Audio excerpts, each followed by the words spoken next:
Allô tout le monde, donc c'est Louis-Philippe de la 381. Donc je fais cette vidéo-là pour nous guider un peu plus sur la nouvelle mise à jour de Santé Canada sur les opioïdes. Donc commencer avec mise en contexte. Donc vous connaissez déjà pas mal tous la crise des opioïdes, ça fait les manchettes pas mal depuis plusieurs années. Un peu de statistiques, dans le fond, de plus en plus d'hospitalisations. Il y a beaucoup d'opioïdes qui sont servis au Canada. Le fentanyl, comme vous en doutez probablement, c'est le plus impliqué là, dans les décès au cours des dernières années. Donc, c'est quoi un opioïde? Donc, par définition, en fait, opioïde, narcotique, stupéfiant, toute la même chose. Donc, c'est tous des synonymes. On fait toute référence à la même classe de médicaments.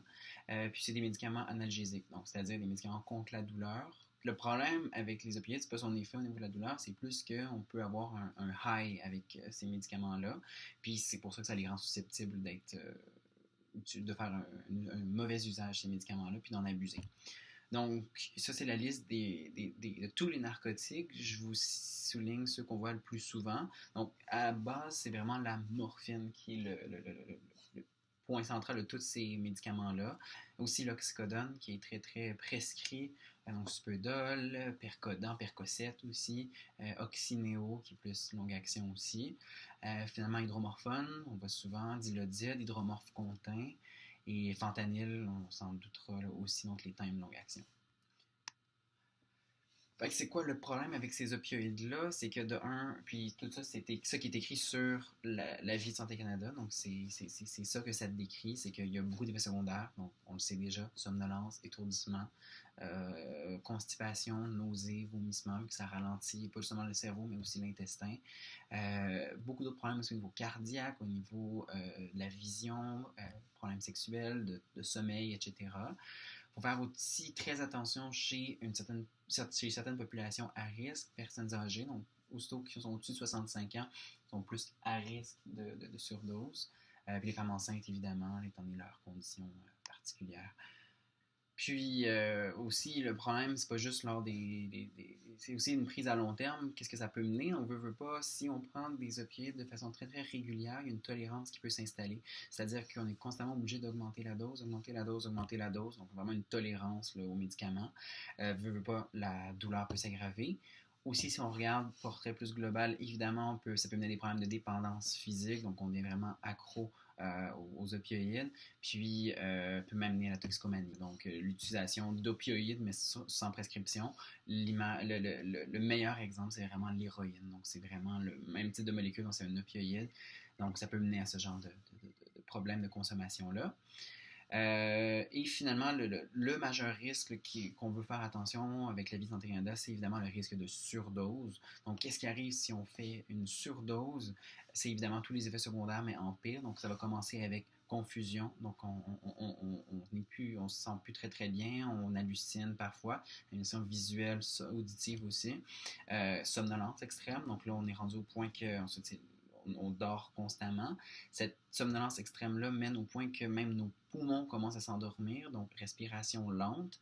Si on respire moins, la peau devient froide, devient moite parce qu'elle est plus oxygénée par les poumons, puis les lèvres et les ongles deviennent bleus parce qu'ils n'ont plus d'oxygène aussi, et ça peut mener à la mort ultimement. Donc c'est pour ça que c'est très important de composer le 911 dès qu'on voit l'un de ces symptômes-là, c'est très important. C'est pas tout le monde qui est à risque de surdose. Donc, c'est quoi les facteurs de risque de surdose? Ben, premièrement, une dose quotidienne élevée. Donc, c'est quoi ça, une dose quotidienne élevée d'opioïdes? Morphine, donc Statex ou autre, plus que 50 mg par jour. Oxycodone, plus que 30 mg par jour.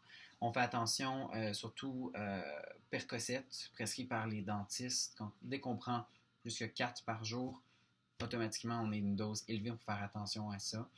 Hydromorphone, donc Dilodid, plus que 10 mg par jour. Fentanyl, plus que 25 microgrammes par heure. Donc, une fentanyl, c'est 25 microgrammes par heure, c'est la deuxième teneur disponible de fentanyl. Donc, ça grimpe vraiment vite, ça n'en prend pas beaucoup pour devenir un risque élevé.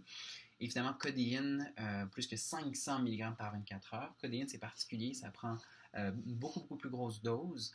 Donc, ce qui amène à vous dire que tout ce qui est donc mélange avec Tylenol, donc Procet, Ampracet, on peut les éliminer tout de suite. Donc, la dose maximale de ça ne va jamais atteindre 500 mg par jour. Donc, vous pouvez enlever de votre tête les prescriptions de Procet. Déjà, ça va faire beaucoup, beaucoup de pression narcotique à ne pas vous soucier dans le futur. D'autres facteurs de risque de surdose, c'est évidemment si on prend un opioïde qui ne vous est pas prescrit, donc pas destiné à la personne, mais bien pour calculer, la dose est calculée pour quelqu'un d'autre.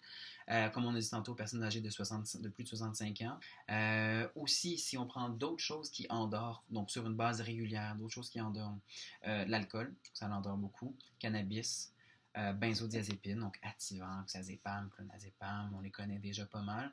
Donc, si un usage chronique d'autres sédatifs, ça va être un facteur de risque également, vu qu'on va être encore plus endormi.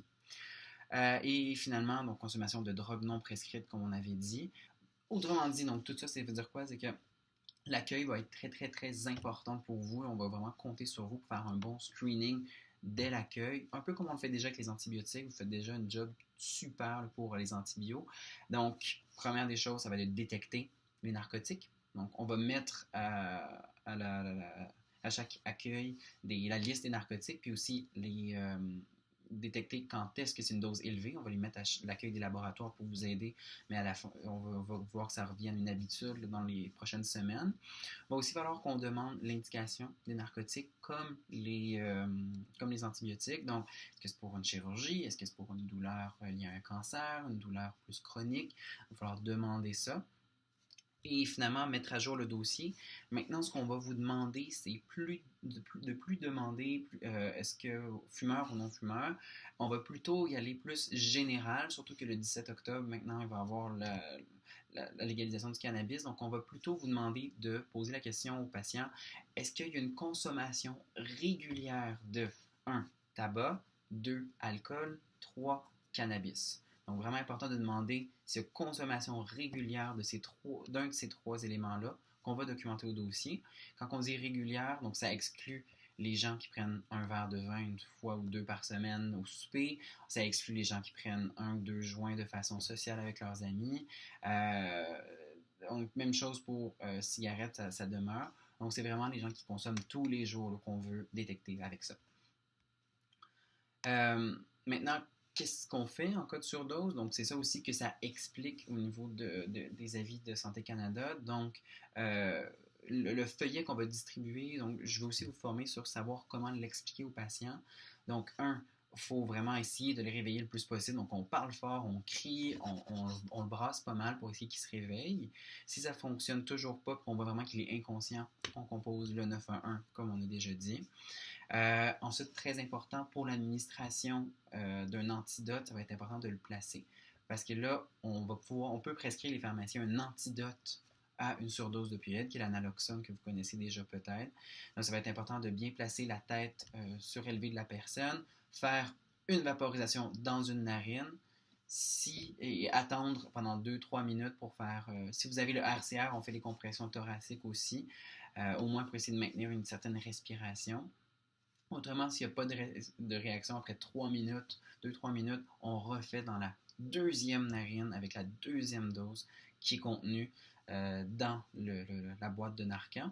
Important de dire aux patients que le programme est couvert à 100% donc, par la santé publique, donc le gouvernement. Donc, aucun frais à débourser, c'est juste qu'il faut l'expliquer aux patients. Donc, c'est toujours bon de l'avoir à la maison si vous êtes un patient à risque, en espérant ne jamais avoir à l'utiliser, mais au moins pour qu'un proche de vous, si jamais voit qu'il y a une surdose, puisse être en mesure de l'utiliser. C'est ça l'idéal. Donc, dans une boîte de Narcan, il y a 2 doses qui vont être nécessaires lors de chaque utilisation. Puis, c'est comment que ça fonctionne à l'anoxone. Comme j'ai dit, c'est vraiment un antidote, donc ça va vraiment venir bloquer complètement l'effet des opioïdes dans tout le corps. Puis ça agit en l'espace de 2-3 minutes. C'est très, très rapide au niveau du nez. En résumé, je veux que vous vous souveniez c'est quoi une dose quotidienne élevée de narcotiques pour pouvoir bien les screener.